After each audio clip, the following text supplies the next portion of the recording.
Next question is non-economic activities. Non-economic activities. What are the non-economic activities?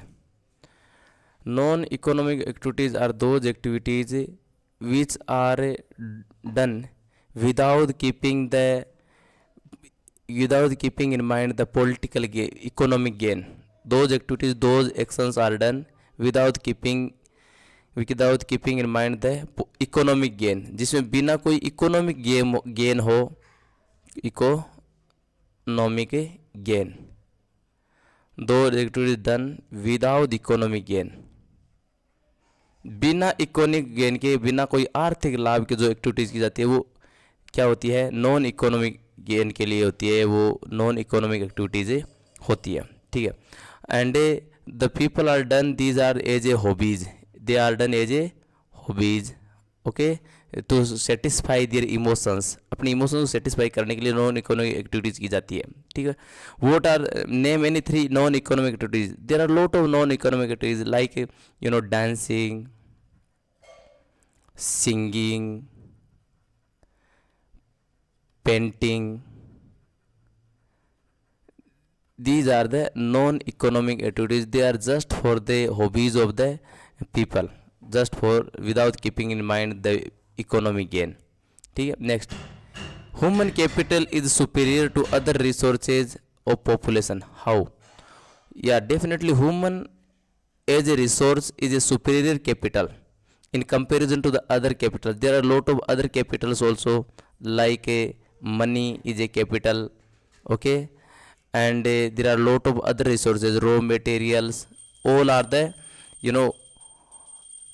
capitals. But human capital is the superior, because without the humans, the no resources can be useful.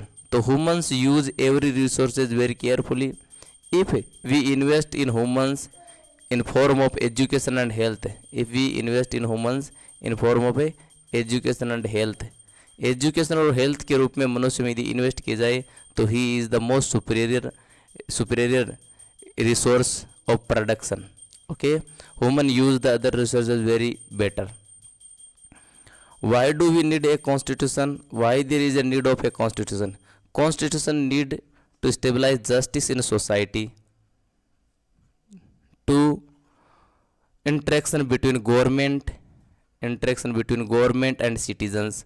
Government और citizens के बीच में एक interaction होता है. ठीक है. Without constitution there is no interaction between citizen and government. Okay. Third, without constitution there is the no justice and rights. Human rights stabilize करता है कौन है? कॉन्स्टिट्यूशन. तो to stabilize the justice and law in a society, we keep a constitution. Constitution is a document that enables several rules and laws that run a government, that runs a society. Okay. समाज और society को चलाने के लिए ऐसा rule और ऐसे नियम होते हैं जिससे सोसाइटी चलती है, ताकि उस समाज में जस्टिस हो, न्याय हो.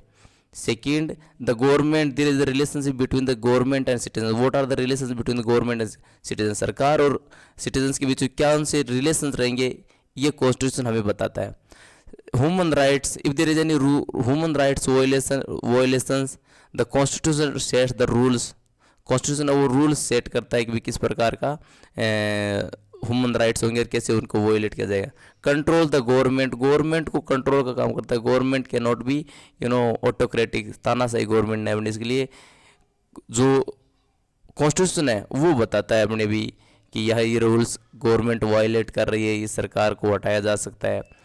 तो these are the main needs for the constitution. Constitution के लिए ज़रूरी है. ठीक है. गवर्नमेंट की पावर स्टेबिलिटी होती है, ह्यूमन राइट्स होते हैं, रूल्स सेट होते हैं. ठीक है. Next, which event consider to the beginning of the French revolution. कौन सी इंसिडेंट है वो फ्रेंच रिवोल्यूशन की बिगिनिंग मानी जाती है? फ्रेंच रिवोल्यूशन की बिगिनिंग कौन सी इंसिडेंट मानी जाती है? तो स्टॉर्मिंग ऑफ बेस्टाइल जो थी उसकी स्टॉर्मिंग, उसको विध्वंस करना. टाइल, बेस्टाइल को स्टॉर्मिंग करना कब है? ऑन 14 जुलाई, 14 जुलाई को जो बेस्टाइल स्टॉर्मिंग है, ये इंसिडेंट है जो फ्रेंच रिवॉल्यूशन की बिगिनिंग मानी जाती है, शुरुआत मानी जाती है। India is a sovereign nation, explain it. India is a sovereign country because the government of India is not under any foreign rule, क्योंकि भारत की जो सरकार है किसी भी फॉरेन रूल के अंडर में नहीं है। And it the rule of the government is obeyed by the people and the in territory of India. Bharat सरकार के जो रूल्स है, वो जो कानून है, वो पूरे देश में पालन किए जा रहे हैं। तो दो तरीके से सोवरियन है। First, India is not, Indian government या India is not under any foreign rule, किसी भी फॉरेन रूल के अधीन इंडिया नहीं है। एक तो ये बता रहा है कि भारत संभव है। Second, the laws set by Indian government is obeyed, obey किए जा रहे हैं by the people of India, Bharat के लोगों के द्वारा। जो पार्लियामेंट के द्वारा जो लोग निकाले जा रहे हैं, कानून बनाए जा रहे हैं, उसको पूरे भारत के लोग फॉलो कर रहे हैं। So it means India is a sovereign country. Right a short note on the green revolution. What is the green revolution? I am going to tell you. Green revolution actually क्या होती है? Green revolution is a process by which use of technology, in such a process the use of a technology to increase the production in agriculture। Agriculture में production बढ़ाने के लिए green revolution is a revolution, एक ऐसी revolution है in which the use of technology, use of a technology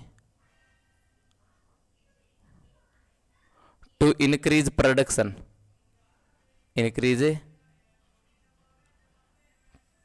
production in agriculture. Agriculture में production के लिए ग्रीन रिवोल्यूशन शुरू की गई है। And who is the father? It was started by the Swami M S. Swaminathan. It was started by the M S. Swaminathan. याद रखना, MS. Swami, the father of the green revolution, the M S. Swaminathan. याद रखना, स्वामीनाथन, इट इम्पोर्टेंट है। Okay. And what effect of the green revolution in India. Bharat में क्या प्रभाव है? 1960 में शुरू हुई थी ग्रीन रिवोल्यूशन क्रांति, जनक है Swaminathan. Okay. Second, what is the effect of the green revolution in India? There are lot of impacts of the green revolution in India. The production suddenly started highly, production बहुत ही highly शुरू हुआ because in green revolution क्या हुआ था? Use of A hybrid high yielding variety of A seeds, जो अच्छी quality के variety के जो सीड्स है वो यूज किए गए। Second, improved farming tools, improved जो फार्मिंग टूल्स हैं वो यूज किए गए थे। उसके बाद अच्छे जो किसानों के जो औजार है वो यूज किए थे। थर्ड, इसमें use of pesticides and fertilizers, pesticides और फर्टिलाइजर्स इसमें यूज किए गए थे। तो इससे क्या हुआ कि suddenly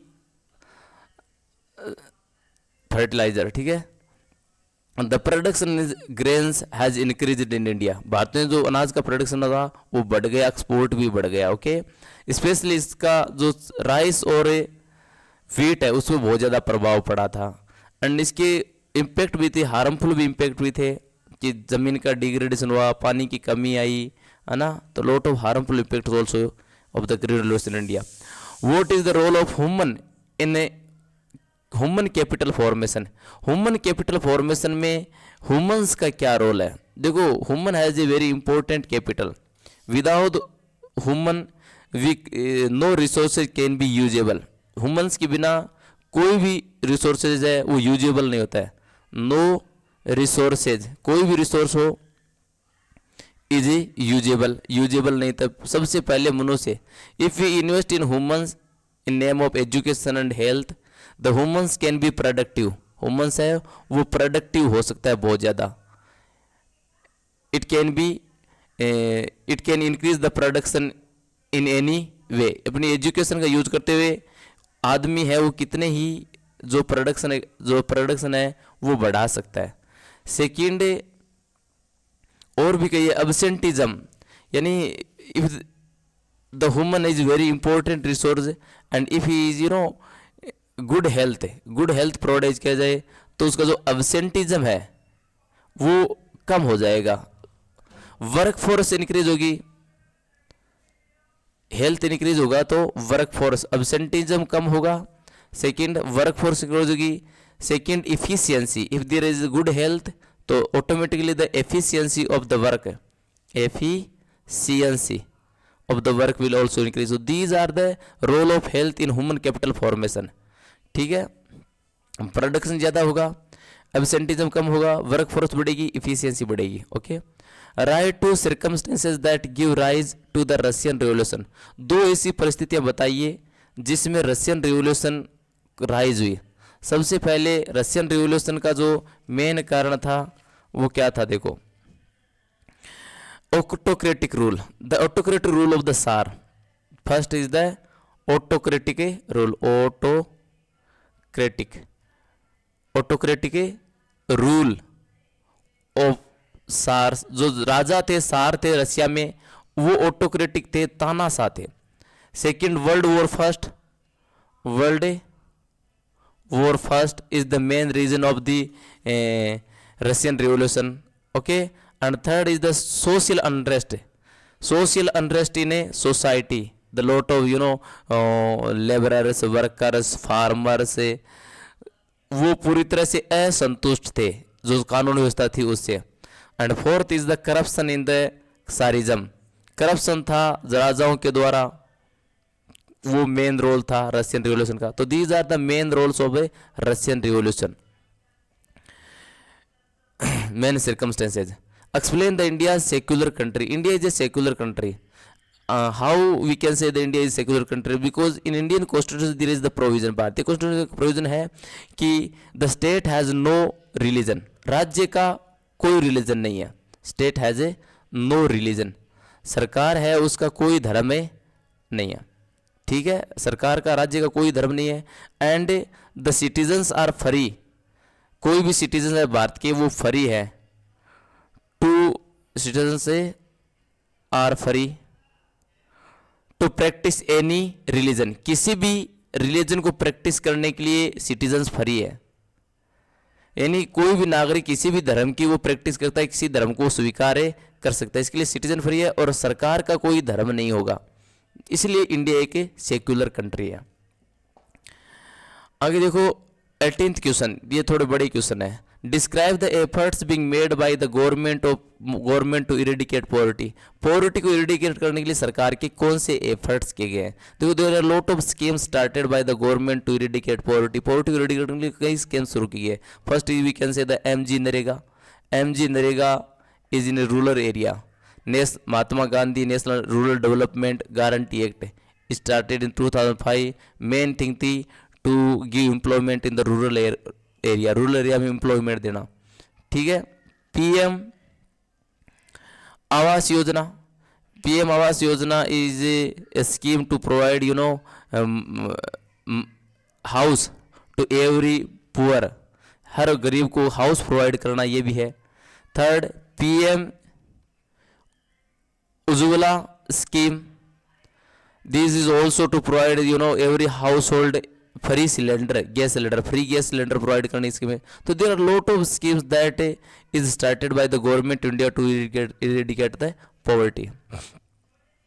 why is necessary to promote forest area. Forest area को प्रमोट करना क्यों नेसेसरी है, 3 कारण देना है. तो देखो, first is the climate change. Climate is changing very fast. अब बता रहे क्यों फॉरेस्ट को बढ़ाना है. तो climate is changing very fast. The temperature of the earth is increasing rapidly, and so that we have to increase the forest area. forest area हमें increase करना पड़ेगा, otherwise बहुत बड़ा संकट खड़ा हो जाएगा. Second reason,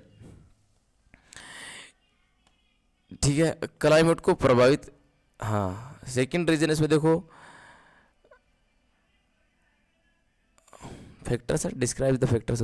no, necessary, why is it necessary to promote a forest area, right? Same is the question. Okay, so one is the climate change, second is the pollution.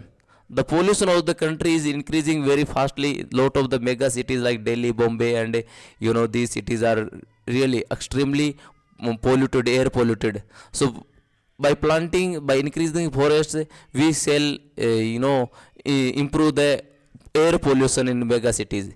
उनमें हम एयर पोल्यूशन को improve कर सकते हैं. Third is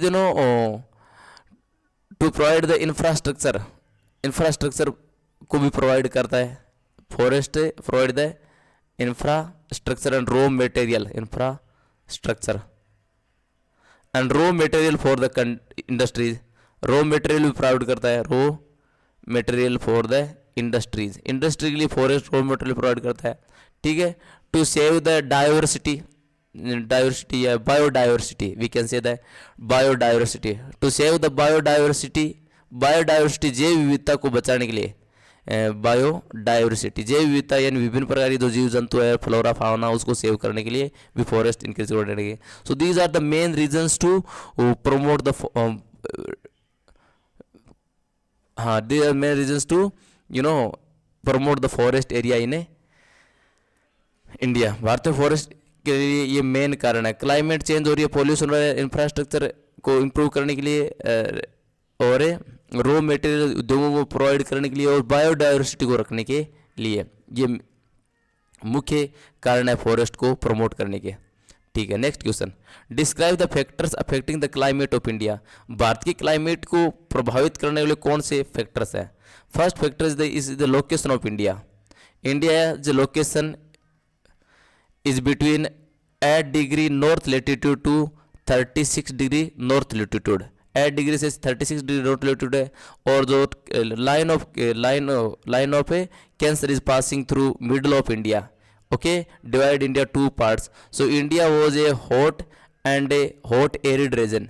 गर्म जलवायु भारत की है और थोड़ा हल्की we can say the little coldy in northern part. थोड़ा ठंडा है ऊपर में और नीचे है वो हॉट जलवायु है क्योंकि कर्व रेखा के नीचे गर्म वाला क्षेत्र है. तो this is the location is the main factor for the climate of India. Okay. Next is the Himalayan range of Himalaya. Himalayan mountain range.